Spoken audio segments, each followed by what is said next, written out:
Ồ, thì con, thằng nào con thì lùng xó thì con, phú tạo, thấy cần phú thế cần gì lâu tì này nhỉ, thì hết tạ, phú tạo, lò này lối thì hiền, cát xuống cần tao nhóc nhiều tổ mày nhỉ, ấy đủ chôn gì đâu bèo bèo chú, department này là sao mình sầu đi chôn, cần phá lõm chôn xí đâu phú tên này nè, anh thì lâu ngắm tắc tắc bốc xí đâu lên mình cho càng mấy em bị chặt chặt mấy thì hiền, giá thác khúc mấy, hạ thác xí ăn hả hi,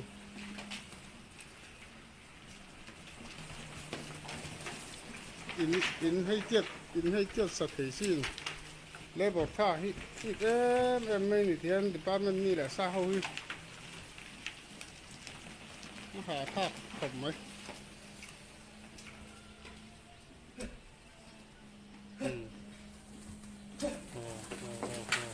là câu thác khúc mấy, câu làm bộ, sao hả, điên lắm mấy thì chưa.